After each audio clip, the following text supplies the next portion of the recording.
অনেকদিন পর একটা বিশেষ কারণে বাড়ি থেকে বেরিয়ে পড়লাম। আমরা যাচ্ছি হুগলি জেলার আদিসপ্ত গ্রামে। এই আদিসপ্ত গ্রামের একটি গ্রাম বাসুদেবপুর। সপ্তগ্রাম থেকে পান্ডুয়ার দিকে যেতে পূর্ব দিকে যে পথটি মিশেছে ত্রিবেণীতে। প্রায় 500 বছর আগের কথা। এই মন্দিরে ডাকাতরা পুজো করত এই কালীমাকে। আর এই কালী মন্দির ডাকাত কালীবাড়ি নামে পরিচিত।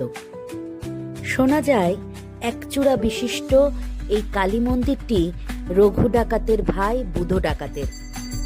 তবে বর্তমানে ডাকাতে কালীবাড়ি হিসাবে এলাকায় পরিচিত বেশি। বহু বছরের পুরনো এই কালীকে ঘিরে রয়েছে নানান হাড় হিম করা কাহিনী।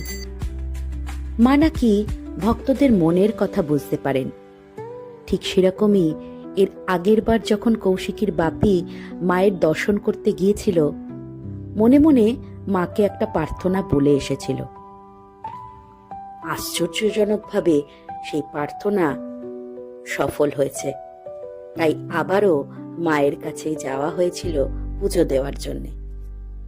একটা সময় এই এলাকা ছিল ঘন জঙ্গলে ঘেরা, আর রাস্তার ধারে এই জঙ্গলের মধ্যেই ছিল রঘু ডাকাতের কালী মন্দির।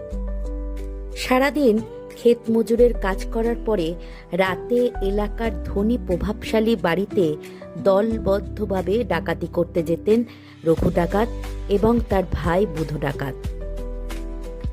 সেই সময় থেকেই মাকে ল্যাঠা মাছ পোড়া ভোগে দেওয়ার রীতি চালু রয়েছে। এখনো মাকে ল্যাঠা মাছ পোড়া দেওয়া হয়।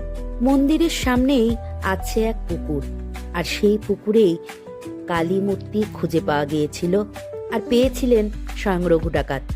সর্বমঙ্গলা নামে সেই কালী মূর্তি পুজো করত সে। এই মন্দিরে নরবলিও হতো। পুজো শেষে আমরা ভোগ গ্রহণ করলাম, আর সে ভোগ তো নয়, সে যেন মনে হলো অমৃত খাচ্ছি। ভোগে ছিল খিচুড়ি, ভাজা, পায়েস, তরকারি। সত্যি অমৃত খেলাম।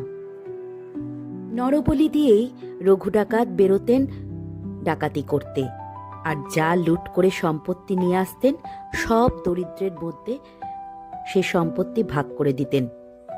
একবার সাধক রামপ্রসাদ পড়েছিলেন রঘু ডাকাতের খপ্পরে। তিনি ত্রিবেণী থেকে এক বিশেষ কাজে যাচ্ছিলেন হালি শহরে।